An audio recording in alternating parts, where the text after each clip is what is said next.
Tumitigil ang lumang jeepney sa harap ng isang malawak na lupain sa Laguna na nag-iiwan ng makapal na alikabok sa hangin. Si Gloria, isang babaeng 72 taong gulang, ay dahan-dahang bumaba habang hawak ang isang kupas na maleta.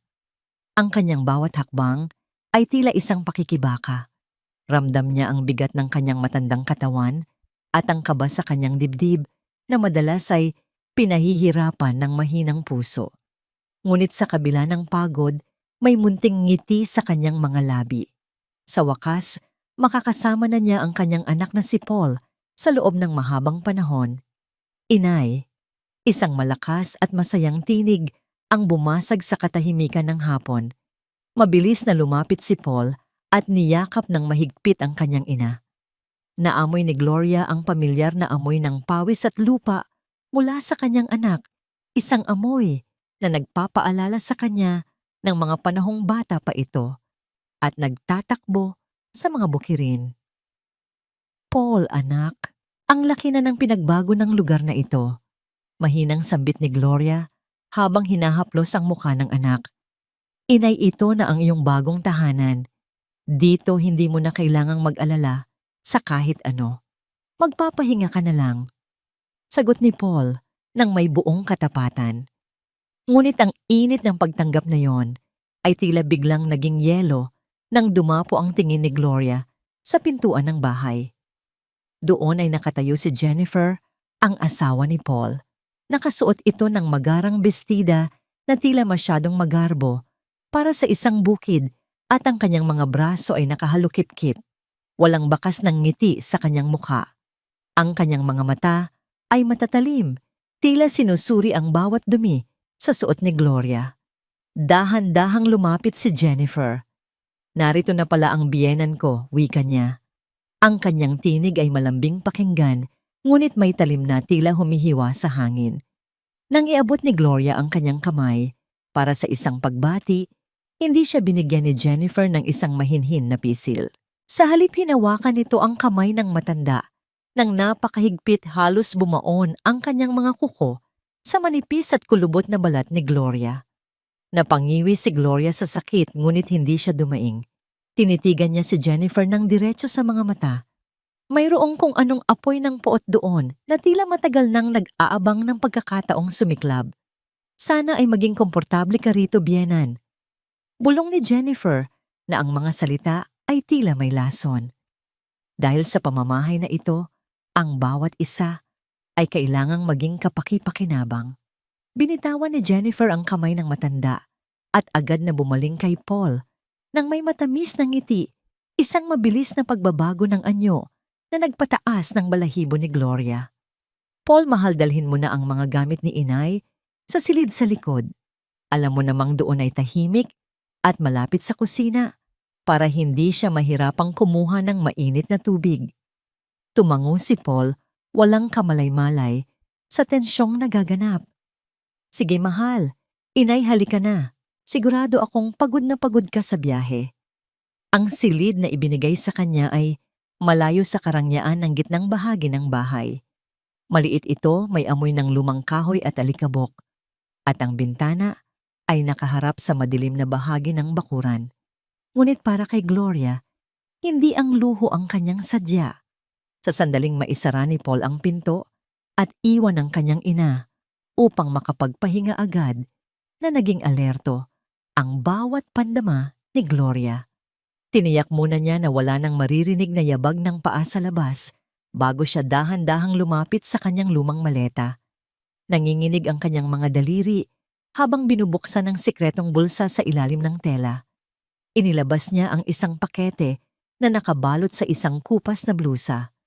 Sa loob nito ay ang mga dokumentong 4 na dekada na niyang iniingatan, mga papel na nanilaw na sa paglipas ng panahon, ngunit malinaw pa rin ang bawat titik. Ang pangalang Hacienda Los Laureles ay tila nagniningning sa ilalim ng malamlam na ilaw ng bumbilya. Hindi pa ito ang tamang oras, Arturo. Bulong ni Gloria sa kawalan habang hinahaplos ang isang lumang litrato ng isang lalaking may marangal na tindig. Kailangang malaman muna ng anak natin ang totoong pagkatao ng babaeng dinala niya sa buhay niya. Mabilis niyang isiniksik ang pakete sa ilalim ng manipis na kutsyon ng kanyang kama. Hindi siya pwedeng magkamali. Ramdam niya na ang bawat sulok ng bahay na ito ay may mga matang nagmamasid. Hindi pa man siya nakakaupo ng maayos upang huminga, biglang bumukas ang pinto ng walang babala. Walang katok, walang pasabi. Napatayo si Gloria, ang kanyang puso ay tila isang tambol na mabilis ang pagtibok. Nakatayo sa pintuan si Jennifer, hawak ang isang baso ng tubig, ngunit ang tingin nito ay hindi sa mukha ni Gloria kundi sa ayos ng kama. Mukhang abala ka agad, biyenan, wika ni Jennifer habang dahan-dahang humahakbang papasok. Ang bawat tunog ng kanyang tsinelas sa sahig na kahoy ay tila isang babala. Anong itinatago natin sa ilalim ng kama? Pinilit ni Gloria na panatilihing kalmado ang kanyang boses. Wala, Jennifer. Iniaayos ko lang ang aking higaan. Mahina na ang aking likod, kailangan ko ng tamang ayos ng kutsyon. Ngumiti si Jennifer, isang nangiting hindi umabot sa kanyang mga mata. Sana nga ay totoo yan. Dahil sa bahay na ito, ayaw ko ng mga lihim. Ang mga lihim ay nagdadala ng malas. Inilapag ni Jennifer ang baso sa maliit na mesa sa tabi ng kama. Hindi ito baso ng tubig na para sa pag-inom. Ito ay isang basong puno ng yelo at malamig na tubig na sadyang itinapon ni Jennifer sa sahig malapit sa paanan ni Gloria. Ay, pasensya na. Nadulas ang kamay ko. Malamig na, sabi ni Jennifer. Pakipunasan mo na lang yan bago ka matulog. Ayaw kong mabulok ang kahoy ng sahig ko dahil sa kapabayaan mo. Tinitigan ni Gloria ang basa sa sahig pagkatapos ay ang kanyang manugang. Doon niya napatunayan ang kanyang hinala. Hindi lang ito bastos na manugang. Ito ay isang babaeng may malalim na balak. Ang puot sa mga mata ni Jennifer ay hindi nanggagaling sa kasalukuyan.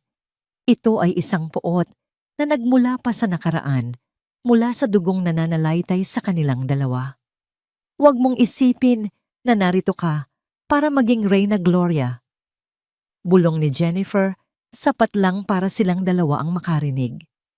Alam ko kung sino ka at sisiguraduhin ko na ang bawat araw mo rito ay magiging isang paalala ng kasalanang ginawa mo noon. Lumabas si Jennifer at isinara ang pinto nang may lakas na nagpayanig sa buong silid. Naiwan si Gloria na nakatayo sa dilim habang ang lamig ng tubig sa sahig ay tila gumagapang na sa kanyang mga paa. Ito na ang simula. Ang Hacienda Los Laureles ay hindi lang isang alaala. Ito ay naging isang sumpa na susubok sa kanyang huling lakas. Napahawak si Gloria sa kanyang dibdib, dinarama ang bawat sakit ng kanyang puso at tahimik na nanalangin na bigyan pa siya ng sapat na oras. Hindi pa man sumisikat ang araw, narinig na ni Gloria ang ingay ng makina ng sasakyan ni Paul sa labas. Mabilis siyang bumangon kahit na makirot ang kanyang mga kasukasuan upang ihatid ang anak sa pintuan. Inay, magpahinga ka lang muna rito sa bahay. Huwag kang gagawa ng mabibigat na trabaho. Bilin ni Paul habang humahalik sa noo ng kanyang ina. Si Jennifer na ang bahala sa lahat. Sinabihan ko na siyang alagaan ka ng mabuti. Tumango si Gloria at pinilit ngumiti kahit na may mabigat na kaba sa kanyang dibdib. Pinanood niya ang sasakyan ni Paul hanggang sa maging isang maliit na tuldok ito sa dulo ng kalsada at tuluyang mawala sa likod ng mga puno ng niyog. Ang katahimikan ng umaga ay biglang naging mabigat.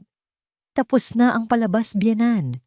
Ang boses ni Jennifer ay nanggaling sa kanyang likuran. Wala na ang malambing na tono na ginagamit nito kapag kaharap si Paul. Ngayon, ang boses niya ay kasing gasgas ng tuyong dahon. Inakay ni Jennifer si Gloria patungo sa likod ng bahay. Doon sa dulo ng isang mahabang pilapil na may layong 300 metro ay matatagpuan ang isang lumang balon. Ang daan patungo rito ay mabatong landas na napapalibutan ng matatayog na damo. Nakikita mo ba ang balong iyon? Tanong ni Jennifer habang itinuturo ang direksyon ng giwang-giwang na istruktura. Mula ngayon, Ikaw ang mag-iigib ng lahat ng tubig na gagamitin natin sa bahay na ito. Nanlaki ang mga mata ni Gloria. Ngunit Jennifer, alam mo ang kalagayan ng puso ko. Sabi ng doktor bawal sa akin ang sobrang pagod at mabibigat na buhatin. Humakbang ng paitaas si Jennifer hanggang sa maging magkalapit ang kanilang mga mukha. Naamoy ni Gloria ang matapang at murang pabango nito na humahalo sa amoy ng umaga. Makinig ka sa akin matanda, banta ni Jennifer, habang ang kanyang mga mata ay naniningkit. Si Paul ay nagtatrabaho na parang kalabaw para lang mapanatili ang lupang ito. Hindi ko hahayaang may palamunin dito na walang ginagawa. Kung gusto mong kumain, kailangan mong magtrabaho. 3 beses sa isang araw kang mag-iigib. Isa sa umaga, isa sa tanghali, at isa sa hapon. Kung walang tubig sa banga, walang pagkain sa hapag mo. Malinaw ba? Hindi papayag si Paul kapag nalaman niya ito. Matapang na sagot ni Gloria. Isang nakapanlulumong tawa ang kumawala sa mga labi ni Jennifer.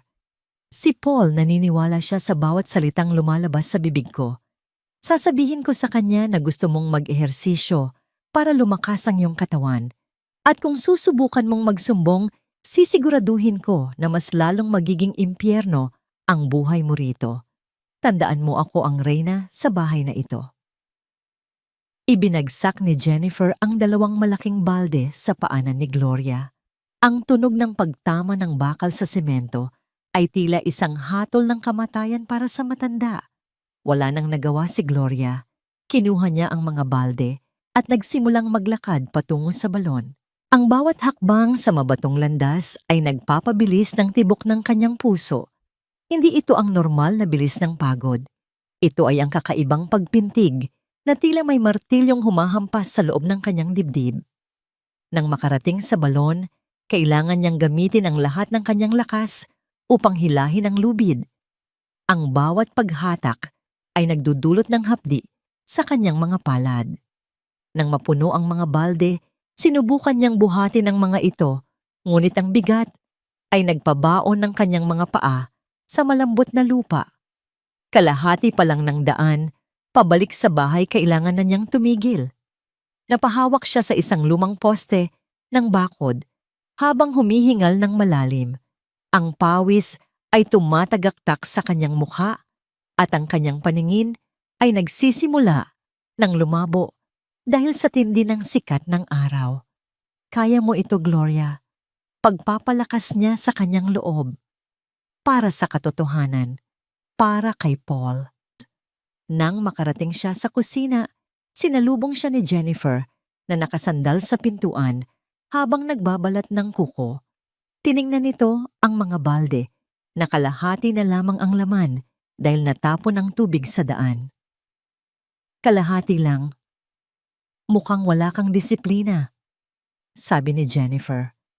Dahil hindi mo napuno ang banga, kalahati lang din ang rasyon ng almusal mo. Inilapag ni Jennifer ang isang maliit na mangkok ng kanin sa lamesa.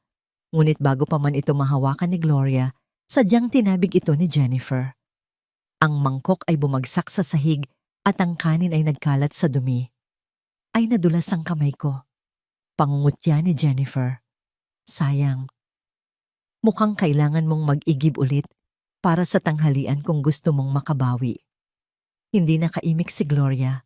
Ang kanyang mga kamay ay nanginginig sa galit at gutom. Yumuko siya upang pulutin ang mga butil ng kanin sa sahig. Ang kanyang mga luha ay unti-unting pumapatak sa maduming semento.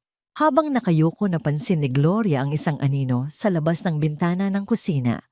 Merong nakatingin sa kanya mula sa kabilang bahagi ng bakod. Isang lalaking nakasuot ng lumang sombrero, si Vicente ang kanilang kapitbahay. Ang mga mata ni Vicente ay puno ng takot at awa. Ngunit nang magtama ang kanilang paningin, mabilis itong umiwas at naglakad palayo. Bakit takot si Vicente? Anong alam niya? Na hindi alam ni Paul, bumalik si Gloria sa kanyang silid, hindi upang magpahinga, kundi upang tiyakin kung ligtas ang kanyang mga dokumento. Habang nakahiga at pilit pinapakalma ang kanyang nagwawalang puso, Isang sumpa ang nabuo sa kanyang isipan. Hindi siya susuko kung kailangang dumanas siya ng hirap upang mailantad ang tunay na kulay ni Jennifer, gagawin niya. Ngunit alam niya ang bawat patak ng tubig na kanyang iniigib ay isang hakbang palapit sa isang malaking pagsabog na wawasak sa pamilyang pilit niyang binuo. Ang bawat paggalaw ng mga daliri ni Gloria ay tila isang pagpaparusa. Ang kanyang mga palad ay puno ng mga ampolya, mga paltos, na ang iba ay pumutok na at nag-iwan ng pulang balat na hapdi sa bawat dikit ng hangin. Habang naghahanda siya para sa kanyang unang pag-iigib sa umagang yun, pinilit niyang balutin ang kanyang mga kamay ng isang lumang panyo upang mabawasan ang sakit ng magaspang na lubid. Lihim na lumabas si Gloria sa likod ng bahay. Tiniyak niyang abala si Jennifer sa loob ng banyo bago siya mabilis na naglakad, hindi patungo sa balon, kundi patungo sa bakod na naghihiwalay sa lupain ni Paul at sa lupain ni Vicente. Nakita niya ang matanda na abala sa pagpapakain ng kanyang mga manok. Sa bawat pagtapon nito ng butil, pansin ni Gloria ang panakaw na tingin ni Vicente sa kanilang bahay. "Vicente!" Mahinang tawag ni Gloria. Ang kanyang boses ay tila isang gasgas na bulong. Napatigil ang matanda. Tumingin ito sa paligid ng may halatang kaba bago dahan-dahang lumapit sa bakod. "Gloria, anong ginagawa mo rito? Baka makita ka ng iyong manugang." "Kailangan ko ng tulong, Vicente. Bakit tila takot na takot ka sa kanya? Magkakilala na ba tayo noon pa?" Diretsong tanong ni Gloria. Bumaba ang tingin ni Vicente sa lupa. Ang kanyang mga kamay na may hawak na lalagyan ng patuka ay nanginginig. "Mag-ingat ka, Gloria. Ang babaeng yan, hindi siya basta-basta. May hawak siyang mga dokumento laban sa akin. Noong mamatay ang asawa ko, nagkamali ako sa paglilipat ng titulo ng aking lupa. May ilang ektarya akong naisama na hindi dapat sa akin. Nalaman niya iyon." Napahawak si Gloria sa bakod. "Kaya ka ba niya napapasunod? Dahil sa lupa?" Binantaan niya ako, Gloria. "Kapag nakialam ako sa mga nangyayari sa loob ng inyong bakuran, isusumbong niya ako sa batas. Mawawala ang lahat ng pinaghirapan ko para sa aking mga apo." Paliwanag ni Vicente nang may pait sa boses. "Kaya pakiusap, huwag mo na akong kausapin. Mas lalo mo lang kaming ipinapahamak. Ngunit kailangan kong malaman, paano siya nagkaroon ng ganoong kapangyarihan? Sino ba talaga siya?" Tanong pa ni Gloria. Bago pa makasagot si Vicente, isang malamig na tinig ang bumasag sa kanilang usapan mula sa likuran ni Gloria. Napakaganda namang tagpo nito. Ang dalawang matanda nagpapalitan ng mga kwento sa ilalim ng sikat ng araw. Naroon si Jennifer, nakatayo ng tuwid, ang kanyang mga mata ay naniningning sa galit. Dahan-dahan siyang lumapit, ang bawat hakbang ay tila isang babala ng paparating na bagyo. Mabilis na tumalikod si Vicente at naglakad palayo nang hindi man lang lumingon. Iniwan si Gloria na mag-isang kaharap ang halimaw. "Anong sinabi ko sa iyo tungkol sa pakikipag-usap sa mga kapitbahay, Bienan?" Tanong ni Jennifer. Ang kanyang boses ay kalmado ngunit puno ng panganib.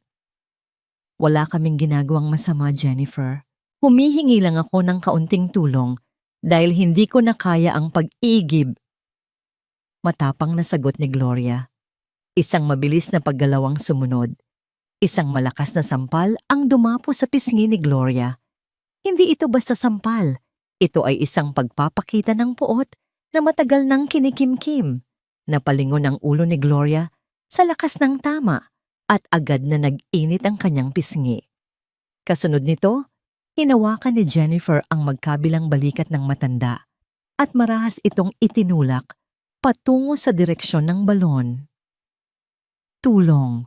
Sa bahay na ito, ang tanging tulong na makukuha mo ay ang pagkakataong manatili rito ng buhay." Sigaw ni Jennifer. Wala na ang kanyang pagiging sopistikada. Lumabas ang tunay niyang anyo, isang babaeng puno ng paghihiganti.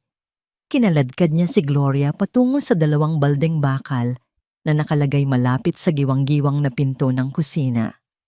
Ngayon dahil inaksaya mo ang oras ko, sa pakikipagtsismisan 5 beses kang mag-iigib ngayong umaga at bawat balde ay kailangang puno hanggang sa labi. Kapag may natapon na, kahit isang patak itatapon ko ang gamot mo sa puso sa putikan. Nanginig ang buong katawan ni Gloria. Jennifer, mamamatay ako sa ginagawa mo. Ngumiti si Jennifer isang nangiting tila galing sa ilalim ng lupa. Iyan nga ang plano ko, biyenan. Ang mamatay ka ng dahan-dahan, gaya ng pagkakait mo ng buhay sa aking pamilya noon. Ngayon lumakad ka na. Isang malakas na tulak muli ang ibinigay ni Jennifer na naging sanhi upang muntik nang masubasob si Gloria sa lupa. Pinilit ng matanda na tumayo bit-bit ang mabibigat na balde. Habang naglalakad siya patungo sa balon, ang bawat pintig ng kanyang puso ay tila isang paalala na ang kanyang oras ay unti-unti nang nauubos. Ngunit sa kabila ng hapdi ng kanyang pisngi at ang panginginig ng kanyang mga binti, may isang bagay na mas lalong tumindi sa loob ni Gloria, ang kagustuhang mabuhay. Alam na niya ngayon kung bakit takot si Vicente. Alam na rin niya na ang laban na ito ay hindi lang para sa kanyang sarili, kundi para kay Paul, na unti-unti nang nilalason ng kasinungalingan ng asawa nito.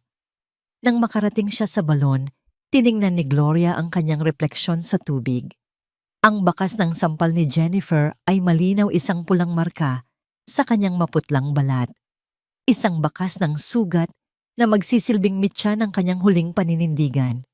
Dumating ang gabi na may kasamang malakas na buhos ng ulan, ngunit sa loob ng hapagkainan, tila napakatahimik at napakalinis ng lahat.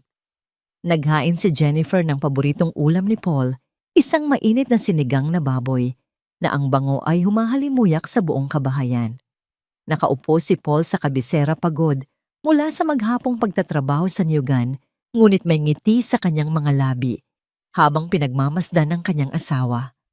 Si Gloria naman ay nakaupo sa gilid, pilit na itinatago ang kanyang namamagang pisngi sa likod ng kanyang mahabang puting buhok. Ang bawat pagsubo niya ay tila isang parusa dahil sa sakit ng kanyang panga.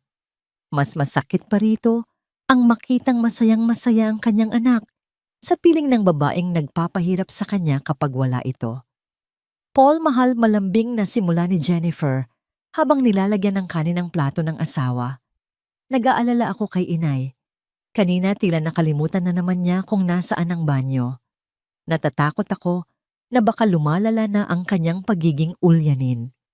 Napatigil sa pagkain si Paul at tumingin sa kanyang ina. Inay, totoo ba yon? Ayos lang ba ang pakiramdam mo? Gusto ni Gloria na sumigaw. Gusto niyang sabihin na ang asawa nito ang nagtulak sa kanya kanina sa putikan, na ang asawa nito ang sumampal sa kanya. Ngunit bago pa siya makapagsalita, sinalubong siya ng matatalim na mata ni Jennifer, isang babalang nagsasabing kapag nagsalita siya, hindi lang pagkain ang mawawala sa kanya. Medyo pagod lang ako, anak. Mahinang sagot ni Gloria. Bumuntong hinala si Paul. Inay, sinabi ko naman sa'yo na magpahinga ka lang. Huwag kang mag-aalala, nariyan si Jennifer para asikasuhin ang lahat. Pagkatapos ng hapunan nang magtungo si Paul sa kanilang silid upang kumuha ng gamit, mabilis na hinarang ni Jennifer si Gloria sa kusina. Sa isang iglap na wala ang malambing na anyo nito, hinablot niya ang braso ni Gloria at itinulak ito sa gilid ng lababo. Akala mo ba ay makakalusot ka? Bulong ni Jennifer. Nakita ko ang tingin mo kanina kay Paul. Huwag mong susubukan na sirain ang masaya naming pagsasama dahil ikaw ang lalabas na masama rito. Kumuha si Jennifer ng isang pares ng lumang gangtang yari sa makapal na tela at marahas na isinuot ito sa mga kamay ni Gloria na puno ng ampolya at sugat. Napangiwi si Gloria sa sobrang hapdi. Bakit mo ito ginagawa? Tanong ni Gloria habang pilit na pinipigilan ang luha. Dahil gusto ni Paul na makitang inaalagaan kita. Sagot ni Jennifer ng may masamang ngiti. At dahil ayaw kong makita niya ang mga sugat na yan at magtanong, sasabihin mo sa kanya na binilhan kita nito dahil sensitibo ang balat mo sa lamig. Maliwanag. Eksaktong lumabas si Paul mula sa silid at nakita ang dalawa. Ano yan, mahal? Mabilis na bumitaw si Jennifer at hinaplos ang balikat ni Gloria. Ito ba? Napansin ko kasing nanginginig ang mga kamay ni Inay kanina. Binilhan ko siya ng guwantes para uminit ang kanyang pakiramdam at bumuti ang daloy ng kanyang dugo. Di ba, Inay? Napatingin si Paul sa kanyang ina. Ang kanyang mga mata ay puno ng paghanga sa kanyang asawa. Napakabait mo talaga, Jennifer. Inay, napakaswerte ninyo sa manugang ninyo. Inaalagaan kayo ng husto kahit hindi ninyo hinihingi. Yumuko si Gloria. Ang bawat salita ng paghanga ng kanyang anak para sa asawa nito ay tila isang patalim na sumasaksak sa kanyang puso. Ang guwantes na suot niya na para kay Paul ay tanda ng pagmamahal, ay para kay Gloria ay isang paraan ng pagtatago ng krimen. Nararamdaman niya ang basa ng dugo mula sa pumutok niyang mga ampolya sa loob ng tela, ngunit kailangan niyang tumahimik. Nang gabing iyon, bago matulog narinig ni Gloria ang pag-uusap ng mag-asawa sa kabilang silid. Ang dingding na kahoy ay manipis sapat para marinig niya ang mga mapanirang salita ni Jennifer. Paul, may sasabihin sana ako sa'yo, pero huwag kang magagalit, sabi ni Jennifer na tila naiiyak. Kaninang hapon, habang naglilinis ako, bigla na lang akong sinigawan ni Nay. Sabi niya, hindi raw ako karapat-dapat sa'yo. Sinabihan niya akong manggagamit. Ano, imposible iyon? Mabait si Inay. Sagot ni Paul bagaman bakas ang pagkalito sa kanyang boses. Iyon nga ang ikinatatakot ko, mahal. Baka dahil sa kanyang edad ay nagbabago na ang kanyang ugali. Natatakot ako na baka balang araw ay saktan niya ako o saktan niya ang sarili niya. Paul, mahal na mahal kita, pero nahihirapan na ako sa pag-uugali niya. Narinig ni Gloria ang malalim na buntong hinala ng kanyang anak. Huwag kang mag-alala, Jennifer. Kakausapin ko si Inay bukas. Hindi ko hahayaang saktan kanya. Napahagulgol ng tahimik si Gloria sa kanyang madilim na silid. Ang anak na pinalaki niya ng mag-isa, ang anak na itinuring niyang mundo, ay unti-unti nang naniniwala sa isang huwad na katotohanan. Ang bawat kasinungalingan ni Jennifer ay tila isang pader na itinatayo sa pagitan nilang mag-ina. Niyakap ni Gloria ang kanyang sarili. Sa ilalim ng kanyang kutsyon naroon pa rin ang mga dokumento ng Hacienda Los Laureles.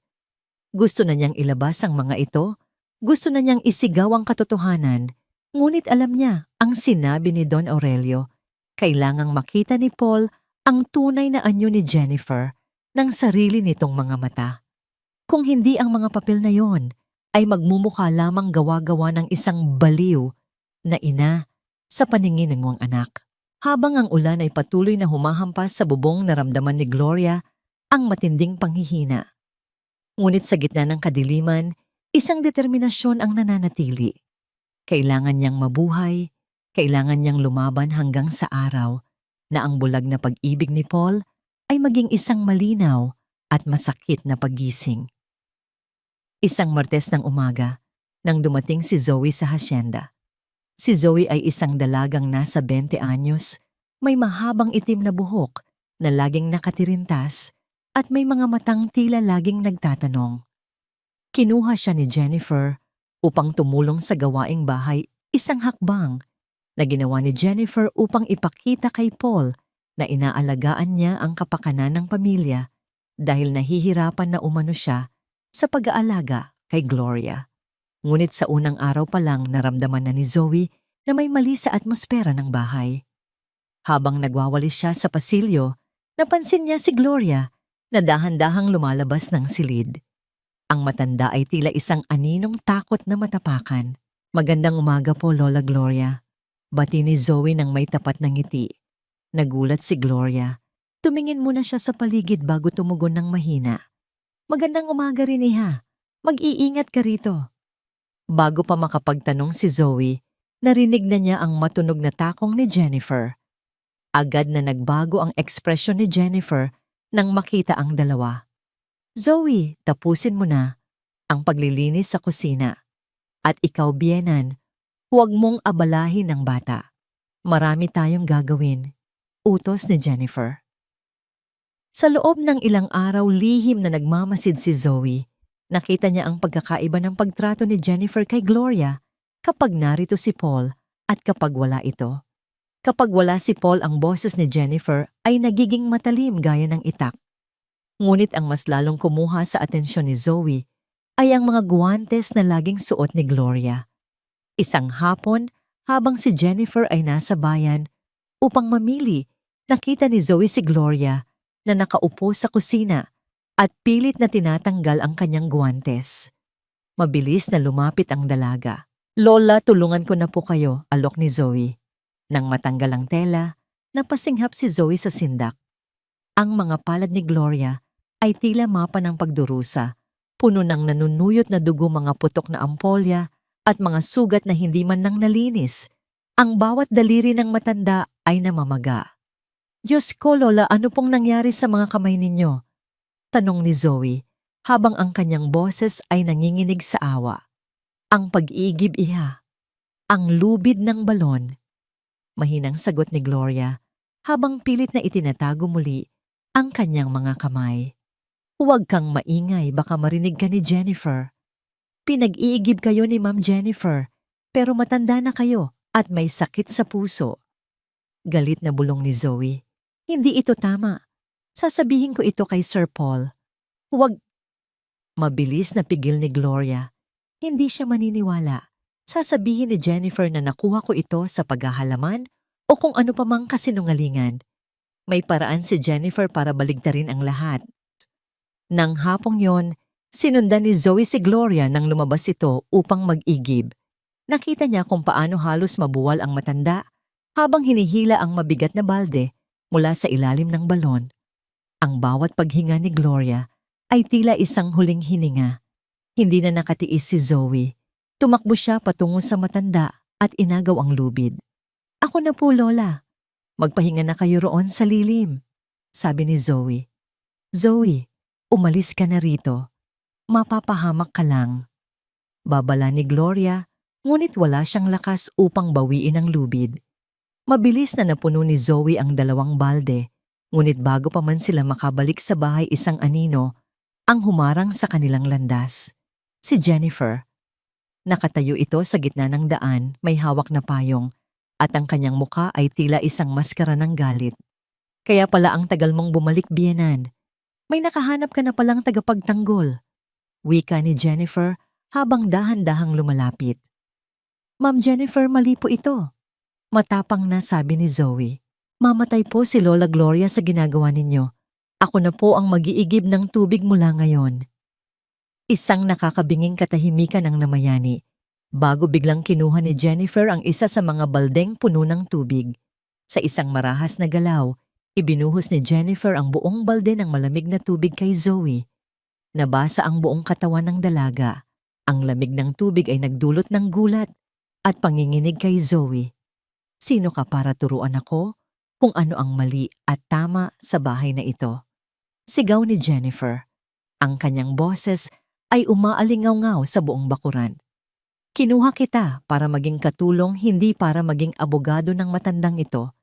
Jennifer, itigil mo na ito. Pagmamakaawa ni Gloria habang pilit na tumatayo sa pagitan ng dalawa. At ikaw, baling ni Jennifer kay Gloria, sabay tulak sa matanda dahilan upang mapaupo ito sa putikan. Dahil sa pakikialam ng batang ito, wala kayong kakainin ngayong gabi.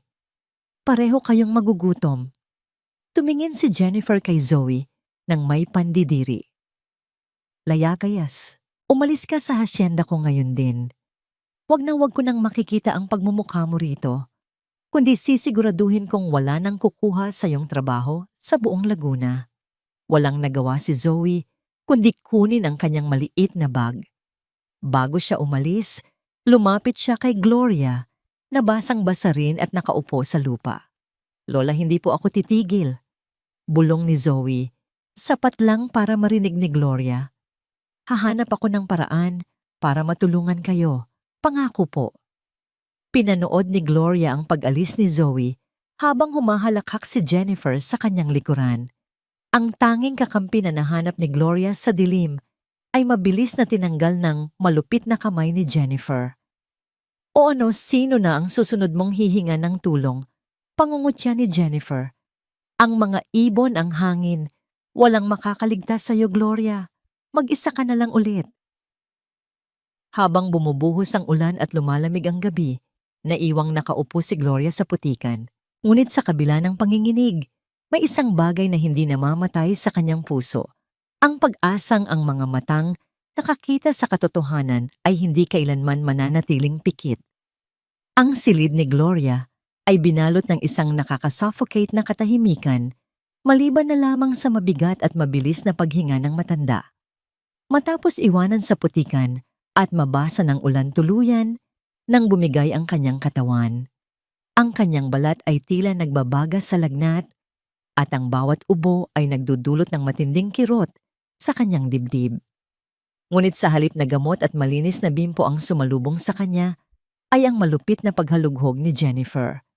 Habang si Paul ay wala pa rin at abala, sa malayong bahagi ng taniman, sinamantala ni Jennifer ang pagkakataon. Nasaan na iyon, bulong ni Jennifer habang marahas na binubuksan ang mga luma at kupas na damit ni Gloria sa maleta. Sinabi ni Inay, bago siya mamatay, na may dinala kang sumpa mula sa hasyenda. Nasaan ang mga papeles na magpapatunay na ang pamilya ko ang biktima? Hindi sumasagot si Gloria. Ang kanyang isip ay kasalukuyang naglalakbay sa nakaraan. 40 taon na ang nakalilipas. Sa kanyang panaginip, bumalik siya sa 1,982. Naamoy niya ang samyo ng mga bulaklak ng dapo sa malawak na balkon ng Hacienda Los Laureles. Nakita niya ang kanyang sarili, bata pa maganda at suot ang uniforme ng isang katulungo. Nakita niya si Arturo Mendoza, ang may-ari ng hasyenda na nakatingin sa kanya ng may tapat na pag-ibig. Gloria, hindi kita pababayaan, pangako ni Arturo sa kanyang alaala. Ang anak natin, siya ang magmamana ng lahat ng ito. Ngunit ang magandang alaala ay biglang naging isang bangungot. Ang mukha ni Arturo ay napalitan ng isang babaeng may matigas at malamig na anyo, si Evangelina, ang legal na asawa ni Arturo at ang ina ni Jennifer. Isang dumi ka lang sa haciendang ito, Gloria, uyam ni Evangelina sa kanyang panaginip. Ang batang iyan ay hindi magkakaroon ng pangalang Mendoza. Naririnig muli ni Gloria ang sarili niyang pag-iyak noong gabing agawin ni Evangelina ang kanyang sanggol. 3 araw siyang hindi pinatulog. 3 araw siyang pinagkaitan ng pagkakataong mayakap ang kanyang anak hanggang sa pilitin siyang pumirma sa isang dokumentong nagsasabing tinalikuran niya ang lahat. Arturo, ang anak natin, mahinang sambit ni Gloria sa gitna ng kanyang deliryo. Ang lupa, kay Paul ang lupa. Napatigil si Jennifer sa kanyang paghahanap. Dahan-dahan siyang lumapit sa higaan ni Gloria. Ang kanyang muka ay tila isang demonyong nakahanap ng biktima. Ano ang sinabi mo? Kanino ang lupa? Kay Paul. Patuloy ni Gloria, ang kanyang mga mata ay nananatiling pikit, ngunit ang mga luha ay umaagos sa kanyang pisngi.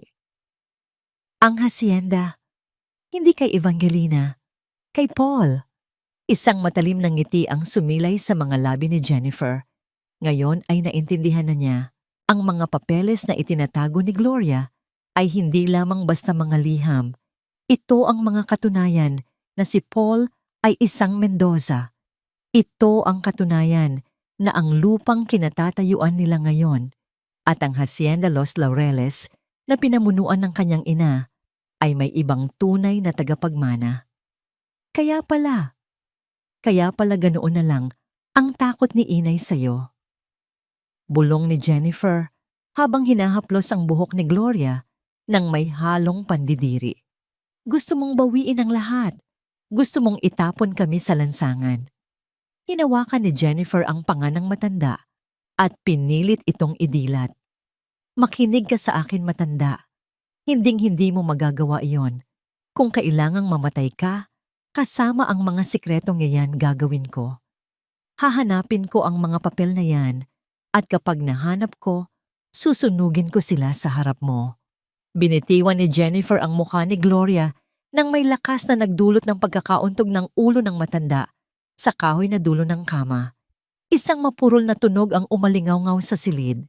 Bumalik si Jennifer sa kanyang paghahanap.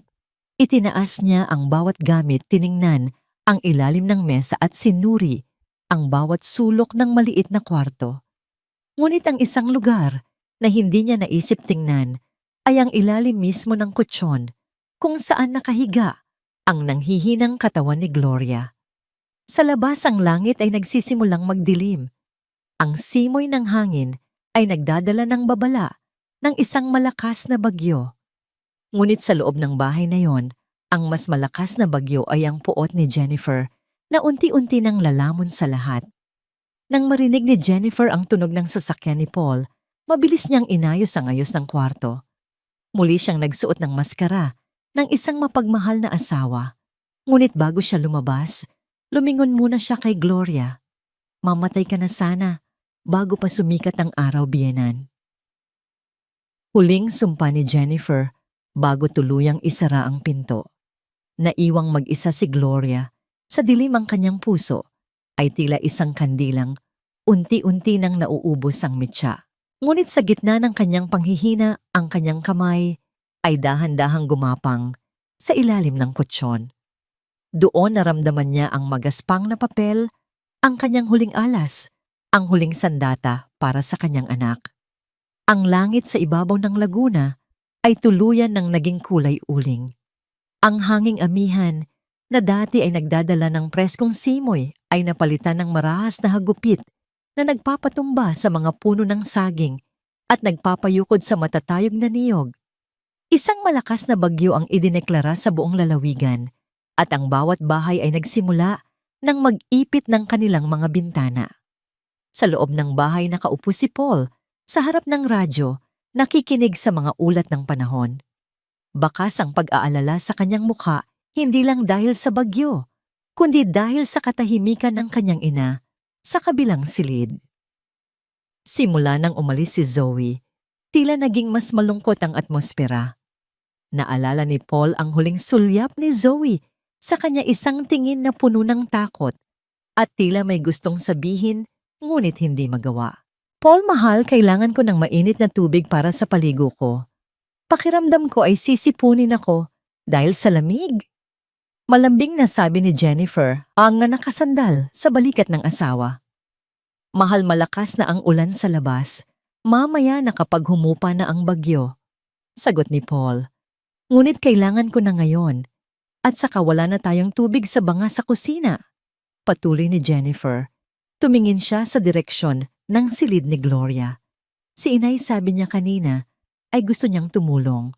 Sabi niya ay nakakaya naman daw na nakahiga lang siya habang tayo ay abala.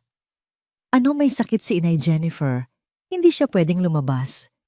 Mariing sabi ni Paul. Ngunit si Jennifer ay bihasa sa pagmamanipula.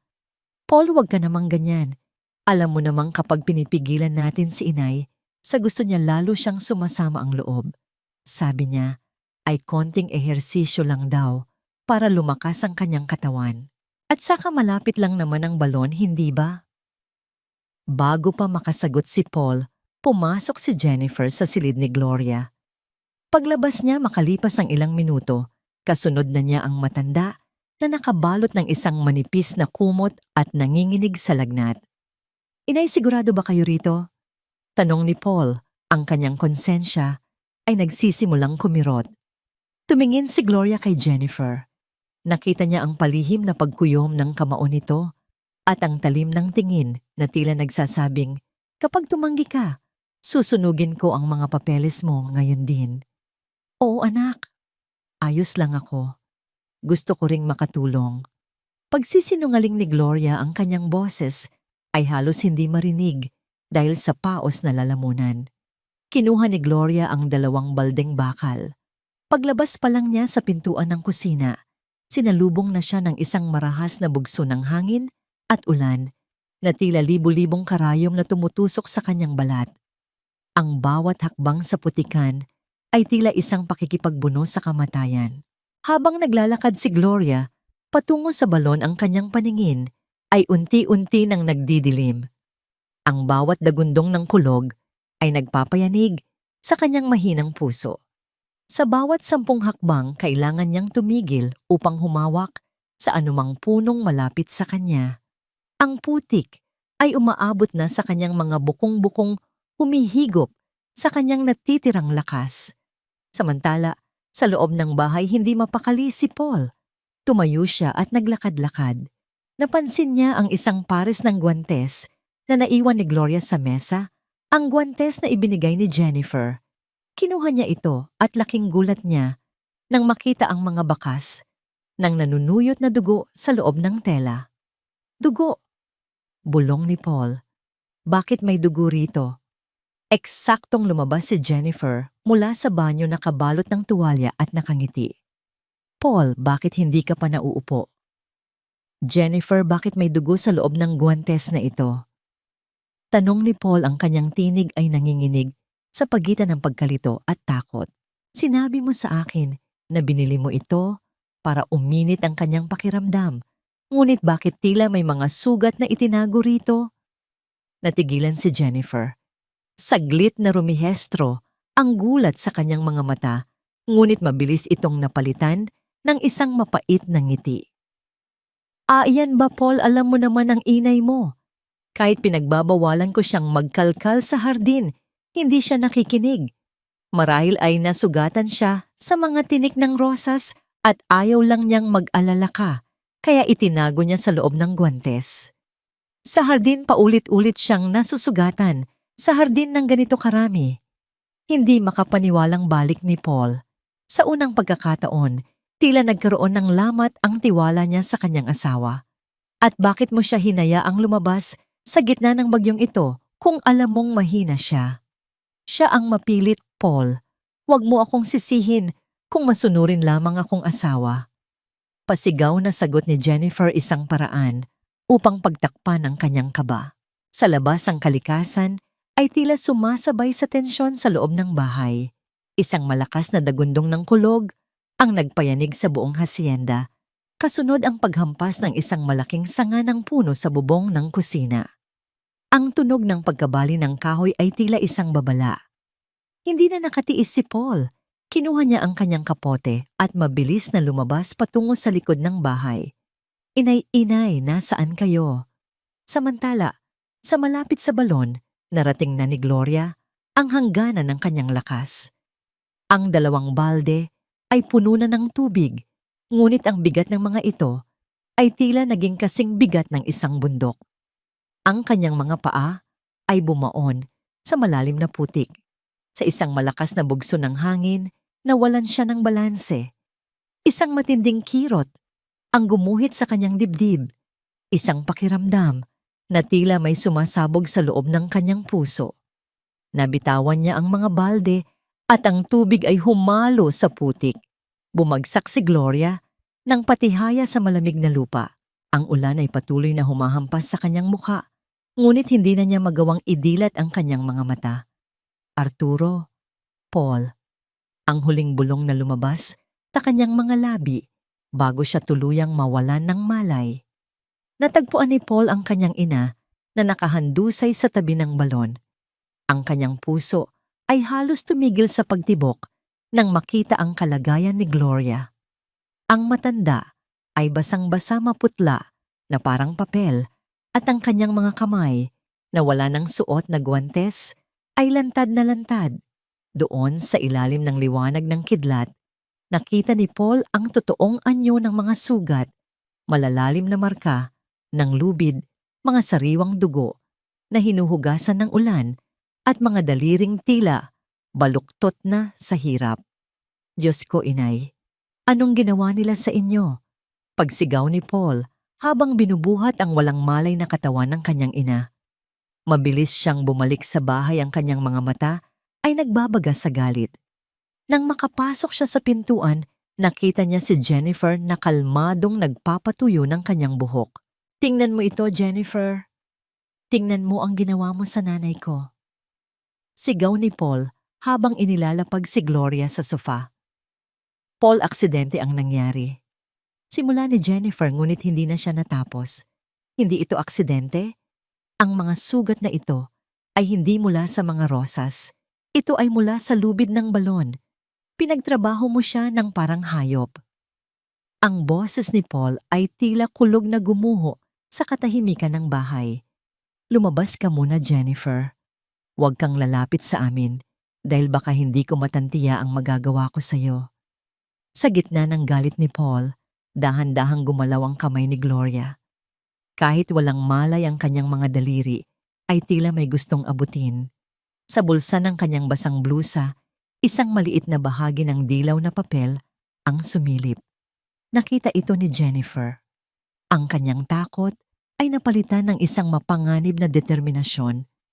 Alam niyang kapag nagising si Gloria at nagsalita, tapos na ang lahat para sa kanya. Kailangan niyang makuha ang mga papel na yon bago pa mahimasmayan ang matanda. Ang bagyo ay lalong lumakas, tila sinusubukang gibain ang Hacienda Los Laureles, habang sa loob ang katotohanan ay unti-unti nang humuhugot ng hininga. Umungol ang makina ng truck ni Paul sa gitna ng baha at malakas na ulan, habang pilit niyang tinatahak ang daan patungo sa klinika ng bayan. Sa loob ng sasakyan, ang walang malay na katawan ni Gloria ay nakasandal sa kanyang balikat. Ang bawat paghinga ng matanda ay tila isang kapos na pagsamo para sa buhay.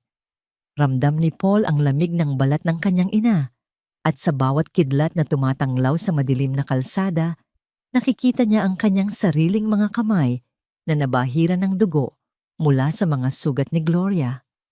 "Patawarin niyo ako, inay." Paghikbi ni Paul, ang bawat patak ng ulan sa salamin ng truck ay tila mga luhang humuhugas sa kanyang bulag na pagtitiwala. "Naging tanga ako. Napakabobo ko." Nang makarating sa maliit na klinika, sinalubong sila ng isang matandang doktor at 2 nurse.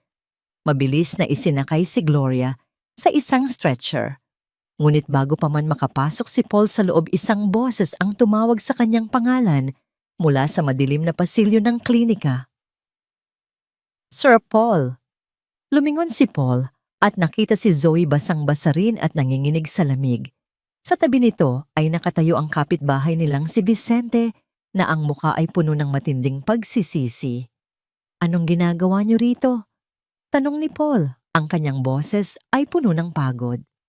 "Hindi na namin kaya ang manahimik, Paul." Simula ni Vicente. Humakbang ang matanda palapit at hinawakan ang balikat ng binata. "Ang iyong ina?" Hindi siya naghahalaman. Pinilit siya ni Jennifer na mag-igib ng tubig araw-araw kapalit ng pagkain. "Binantaan ako ni Jennifer na kukunin ang lupa ko kapag nakialam ako. Patawarin mo ako, Paul. Naging duwag ako." Dagling tila gumuho ang mundo ni Paul. Kasunod nito ay nagsalita si Zoe. Ang kanyang boses ay puno ng galit at awa. "Sir, nakita ko po ang lahat." Ibinuhos ni Ma'am Jennifer ang isang baldeng tubig sa akin at pinalayas ako dahil tinulungan ko si Lola Gloria. Pinagmamalupitan niya ang nanay niyo kapag wala kayo. Tinatago niya ang lahat sa likod ng mga guwantes at matatamis na salita. Isang malakas na kalabog ang tila yumanig sa dibdib ni Paul. Ang lahat ng pagdududa, ang lahat ng maliliit na senyales na binaliwala niya ay nabuo sa isang masakit na katotohanan.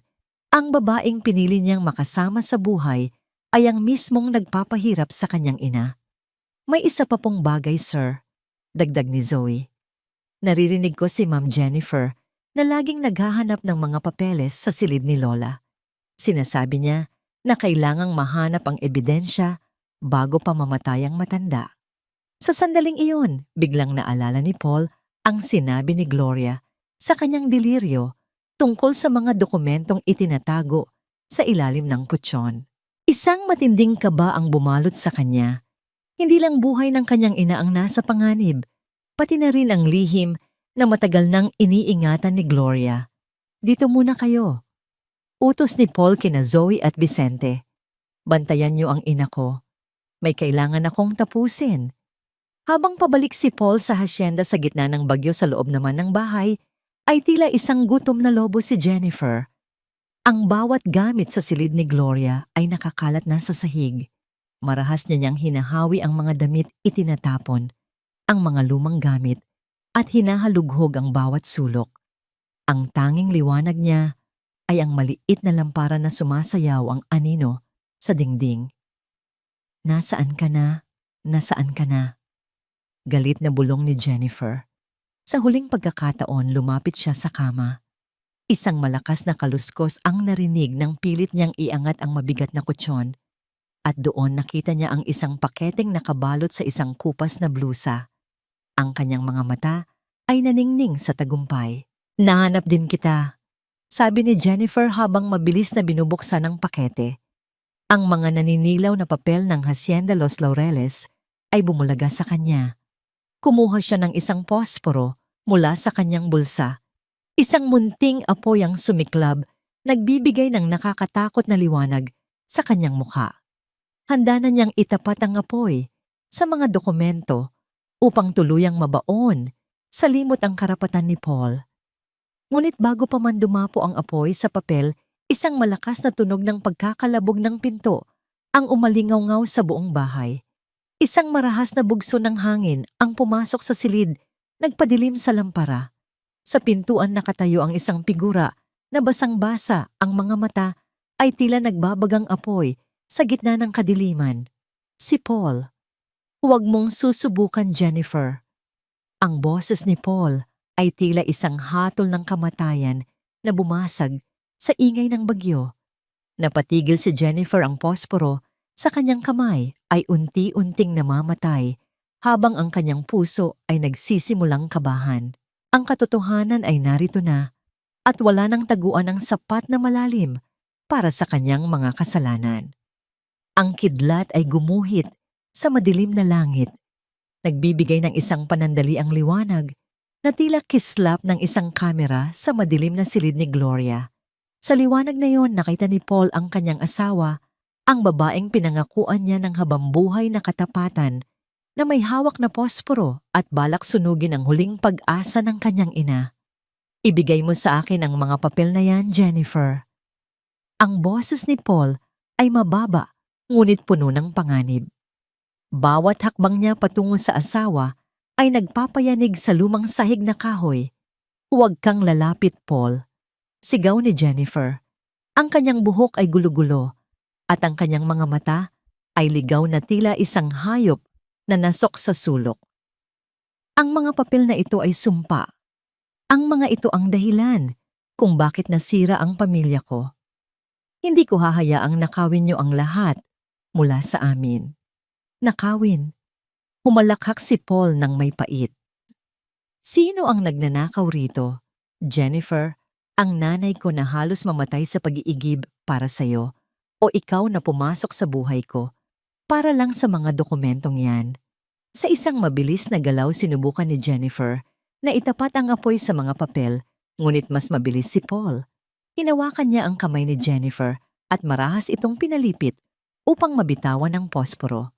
Ang maliit na apoy ay namatay sa basang sahig, ngunit ang galit sa pagitan nila ay lalong nag-alab. Bitawan mo ako. Sigaw ni Jennifer habang pilit na kumakawala. Hindi mo ba naiintindihan? Ang nanay mo, ang matandang yan. Siya ang sumira sa pagsasama ng mga magulang ko. Siya ang mang-aagaw. Napatigil si Paul. Dahan-dahan niyang binitawan ang kamay ni Jennifer. Ang kanyang mukha ay puno ng pagkalito. Anong pinagsasabi mo? Hindi mo ba alam? Isang mapait na tawa ang kumawala kay Jennifer habang inaayos ang kanyang sarili.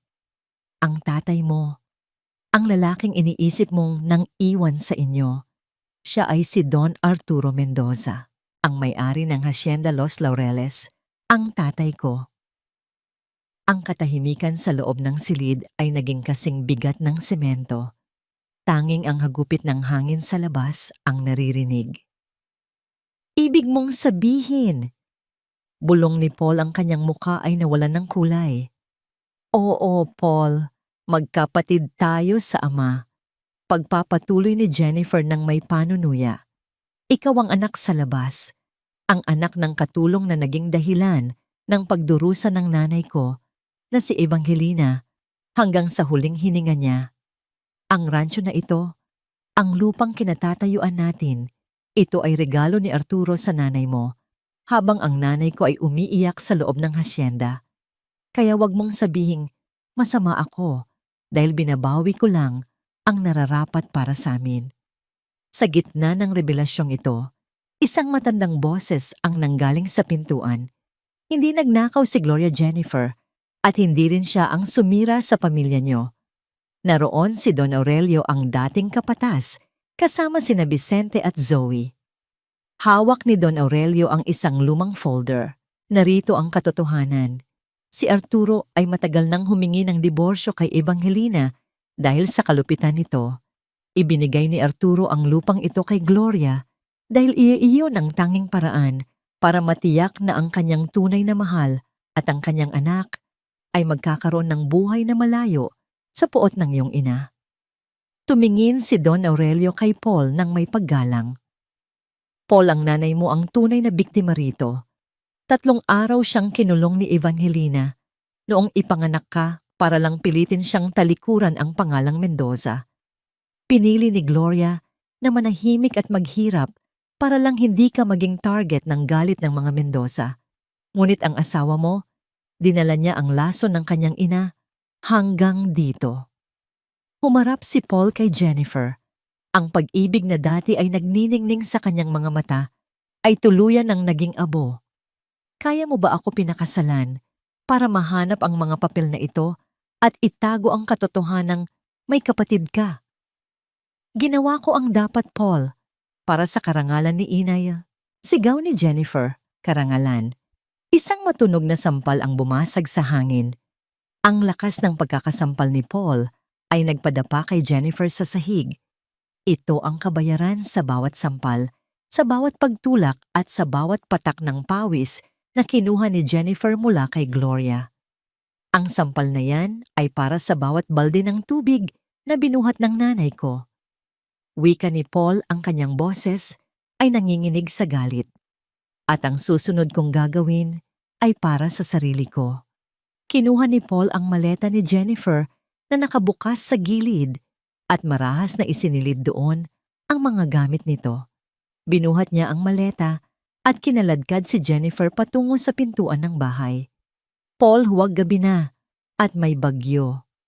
Pagmamakaawa ni Jennifer, ang kanyang kapalaluan ay napalitan ng takot. Wala akong pakialam, sigaw ni Paul. Binuksan niya ang pinto at sinalubong sila ng malakas na ulan. Gaya ng pagpapalabas mo sa nanay ko sa gitna ng bagyo, ganito ka rin aalis sa bahay na ito. Wag na wag ka nang babalik, Jennifer. Hindi ka na asawa ko. At simula ngayon ang bawat sentimong ninakaw mo sa katahimikan ng nanay ko ay babayaran mo sa korte. Ibinagsak ni Paul ang maleta sa putikan at itinulak si Jennifer palabas. Isang malakas na tunog ng pagsasara ng pinto ang nagtapos sa kabanata ng panlilinlang sa hasyenda, Los Laureles. Napaupo si Paul sa likod ng pinto, humihingal at umiiyak. Lumapit si Zoe at inabutan siya ng baso ng tubig habang si Don Aurelio naman ay kinuha ang mga dokumento sa sahig. Ayos lang yan, Paul. Alay na comfort ni Don Aurelio. Ang katotohanan ay masakit, ngunit ito ang magpapalaya sa inyo. Sa labas ang hagupit ng bagyo ay patuloy, ngunit sa loob ng bahay ang pinakamalaking unos ay lumipas na. Ang mga anak ni Arturo ay naghaharap na at ang katarungan ay nagsisimula ng gumapang sa gitna ng dilim. Ang pagsikat ng araw sa silangan ay nagdala ng isang bagong uri ng liwanag sa lalawigan ng Laguna. Ang mga ulap na dating itim at mabigat dahil sa bagyo ay napalitan ng kulay rosas at gintong sinag.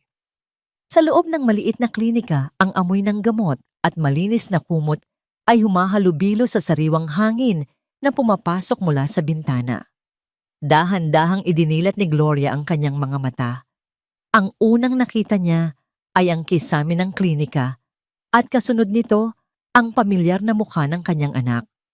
Si Paul ay nakatulog sa tabi ng kanyang higaan.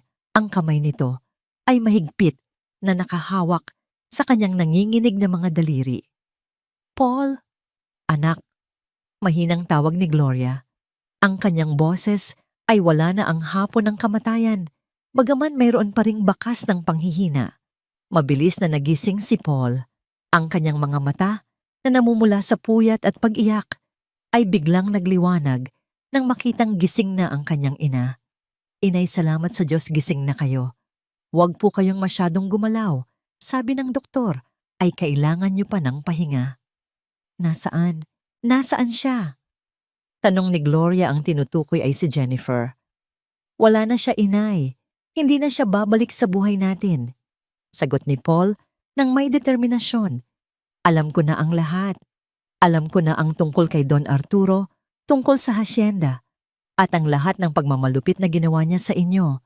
Patawarin niyo ako, inay. Nabulag ako ng pag-ibig na walang katotohanan. Isang mahinang ngiti ang sumilay kay Gloria. Ang mahalaga ay ligtas ka, Paul. Iyon lang naman ang tanging hiling ko sa loob ng 40 taon. Pagkalipas ng 2 linggo, isang formal na pagtitipon ang naganap sa balkon ng kanilang bahay sa rancho.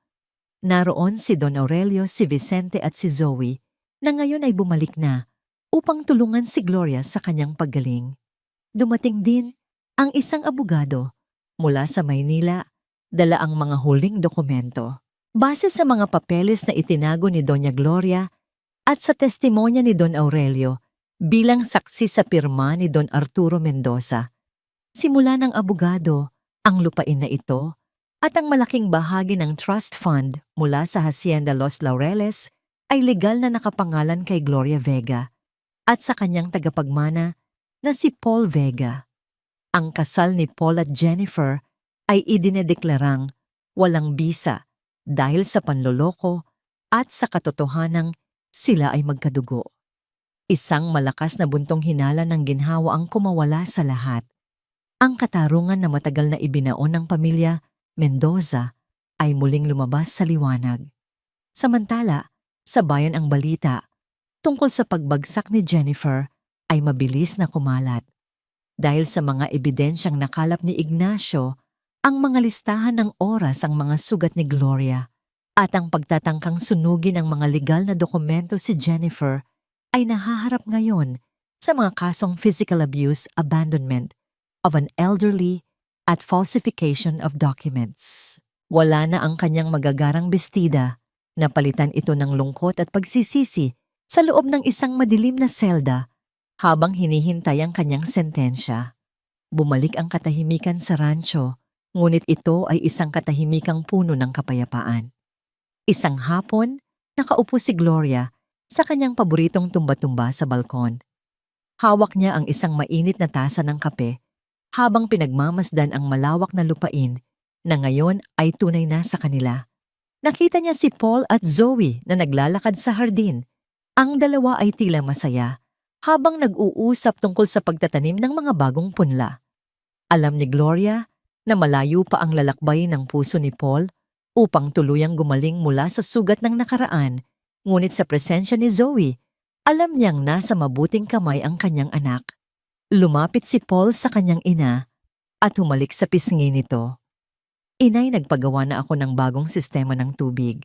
May gripo na tayo sa loob ng kusina at sa banyo. Hindi nyo na kailanman kailangang humawak muli ng balde o lumapit sa balong iyon. Natawa ng mahina si Gloria.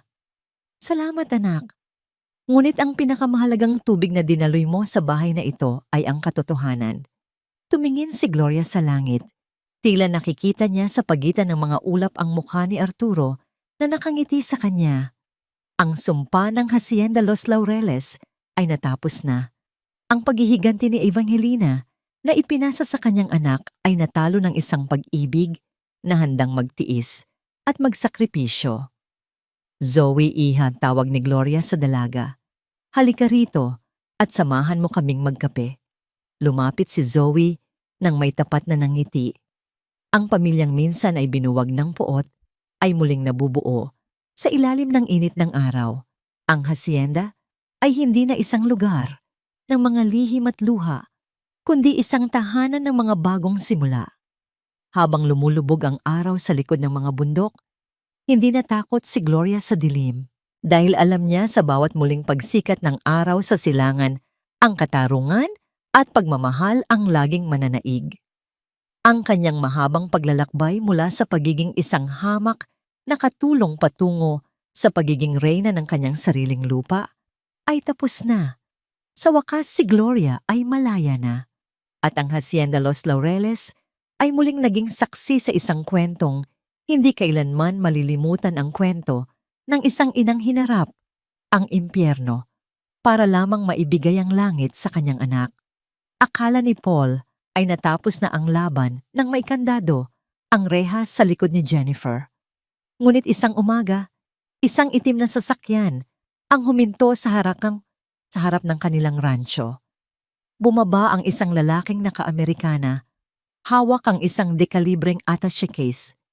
Siya si Attorney Sandoval, ang matagal ng abogado ng pamilya ni Evangelina. Hindi niyo pa pag-aari ang lupang ito, Ginang Vega. Wika ni Sandoval habang inilalapag ang isang opisyal na dokumento sa mesa. Nagsampa kami ng motion sa korte. Kinu-question namin ang katinuan ng isip ni Don Arturo nang pirmahan niya ang mga papeles na yan. Sa madaling salita, pinalalabas namin na niloko mo ang matanda. Nag-init ang dugo ni Paul. Tumayo siya at hinarap ang abogado. Niloko ang nanay ko, ang nagsakripisyo ng 40 taon habang ang kliyente mo ang nagpakasasa sa yaman na hindi naman sa kanila. Ngumisi si Sandoval, isang nangising puno ng panghahamak. Sa mata ng lipunan, Paul, isa lamang siyang katulong na umakit sa kanyang amo. Isang basura sa marangal na pangalan ng mga Mendoza. Hindi na nakatiis si Gloria. Dahan-dahan siyang tumayo mula sa kanyang upuan. Wala na ang kaba sa kanyang mga mata. Lumapit siya kay Sandoval at tinitigan ito ng diretso. Ang basurang tinutukoy mo ay ang babaeng minahal ng kliyente mong si Arturo nang higit sa kanyang buhay. Sabi ni Gloria sa isang malakas at matatag na boses. Sabihin mo kay Jennifer, kahit ubusin niya ang lahat ng pera ng mga Mendoza sa mga abogado, hindi niya mababago ang katotohanan na ang dugong nananalaytay sa anak ko ay ang dugong itinakda ni Arturo na magpatuloy ng hacienda. Kinuha ni Paul ang isang lumang sobre mula sa drawer. Hindi ito ang titulo ng lupa, kundi ang mga liham ng pag-ibig ni Arturo na punong-puno ng pait tungkol sa kalupitan ni Evangelina. Isinampal ni Paul ang mga liham na ito sa dibdib ng abogado. Basahin mo yan, Sandoval. Basahin mo kung paano isinumpa ng tatay ko ang ugali ng asawa niya. Ipakita mo yan sa korte at tingnan natin kung sinong pangalan ang mababaho. Sigaw ni Paul. Napilitang lumabas si Sandoval. Dala ang takot na baka masira ang reputasyon ng pamilya Mendoza kapag nalaman ng publiko ang tunay na ugali ni Evangelina. Ngunit alam ni Paul, ito ay simula pa lamang ng huling digmaan. Dumating ang araw ng paghuhukom.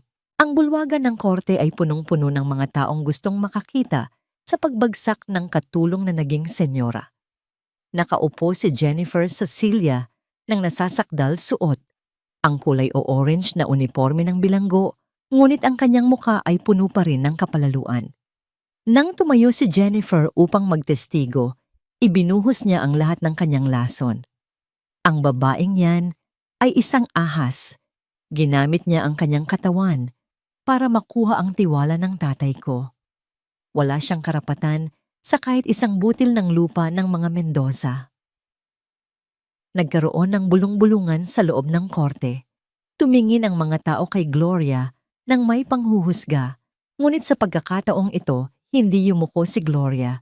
Tumayo siya at dahan-dahang naglakad patungo sa witness stand Sa gitna ng pasilyo, hinarang siya ni Jennifer. Isang marahas na bulong ang binitawan ni Jennifer. Kahit manalo ka rito, mananatili kang maduming katulong sa paningin ng lahat. Isang mabilis at malakas na tunog ng sampal ang bumasag sa katahimikan ng korte. Napalingon ang ulo ni Jennifer sa lakas ng tama ni Gloria. Ang lahat ay napasinghap, maging ang huwes ay natigilan. Ang sampal na yan ay para sa paglapastangan mo sa alaala ng iyong ama. Wika ni Gloria, ang boses niya ay umaalingaw-ngaw sa buong silid. Hindi ako kailanman naging ahas. Ako ang nagbigay sa kanya ng kapayapaan na ipinagkait ng nanay mo. Inilabas ni Gloria ang isang maliit na pelus na kahon. Sa loob nito ay isang sing-sing na may malaking diamante, ang lihim na engagement ring na ibinigay ni Arturo sa kanya bago ito mamatay. May nakaukit sa loob nito para sa aking tanging reyna Gloria. Ito ang patunay na hindi ako basta katulong lamang, sabi ni Gloria habang nakatingin sa huwes. Ako ang babaeng pinili niyang pakasalan kung hindi lamang siya ginapos ng pananakot ng pamilya Mendoza. Nang makita ng huwes ang ebidensya at ang mga liham, wala nang nagawa ang kampo ni Jennifer. Ang hatol ay mabilis at malinaw. Lahat ng ari-arian ng Hacienda Los Laureles ay itatalaga sa pangalan ni Gloria at Paul Vega Mendoza. Naiwang nanggagalaiti si Jennifer habang hinihila siya ng mga pulis pabalik sa selda. Ang kanyang huling sandata ay nawaswas ng tuluyan. Isang buwan matapos ang paglilitis, ang malaking gintong gate ng Hacienda Los Laureles ay muling bumukas. Sa pagkakataong ito, hindi na ito bubuksan para sa mga bisitang mapanghusga, kundi para sa tunay na may-ari. Dahan-dahang pumasok ang sasakyan ni Paul at Gloria sa mahabang kalsada na napapalibutan ng mga dambuhalang puno ng akasya. Sa dulo nito ay ang mansyon, isang puting gusali na tila isang reynang naghihintay ng kanyang korona. Pagbaba nila ng sasakyan, sinalubong sila ng mga katulong at magsasaka na dati ay pinamumunuan ni Evangelina ng may kamay na bakal. Ngayon may takot at paggalang sa kanilang mga mata. Pumasok si Paul at Gloria sa malawak na sala. Doon nakasabit ang isang dambuhalang painting ni Evangelina, nakatingin ng matalim sa sinumang papasok. "Paul, anak!" tawag ni Gloria. Tumango si Paul. Kinuha niya ang isang hagdan at dahan-dahang ibinaba ang painting ni Evangelina. Sa halip na itabi ito, ipinag-utos ni Paul na dalhin ito sa imbakan. Sa pwesto nito, inilagay nila ang isang lumang litrato, ang litrato ni Arturo at Gloria, noong sila ay bata pa, lihim na nakangiti sa isa't isa sa likod ng mga puno ng laurel. "Dito ka nararapat, Aynay," sabi ni Paul habang inaalalayan ng kanyang ina sa gitna ng sala. Lumapit si Zoe, dala ang isang florera ng sariwang mga bulaklak. Ngumiti si Paul sa kanya, isang nangiting puno ng pag-asa at bagong simula. Alam ni Zoe na ang kanyang lugar sa tabi ni Paul ay hindi na bilang isang katulong, kundi bilang katuwang sa pagpapatakbo ng bagong hacienda. Sa huling bahagi ng hapon, tumayo si Gloria sa balkon ng mansyon. Tanaw niya ang libu-libong ektarya ng lupa na dati ay ipinagkait sa kanya. Naramdaman niya ang malamig na simoy ng hangin, tila isang haplos mula sa nakaraan. Arturo, tapos na ang pagtatago. Bulong ni Gloria sa hangin. Ang Hacienda Los Laureles ay hindi na lugar ng puot. Ito na ang simbolo ng tagumpay ng isang katulong na naging reyna at ng isang anak na nahanap ang kanyang tunay na pangalan. Sa ilalim ng nagliliyab na hapon, ang lahat ay nasa tamang lugar na.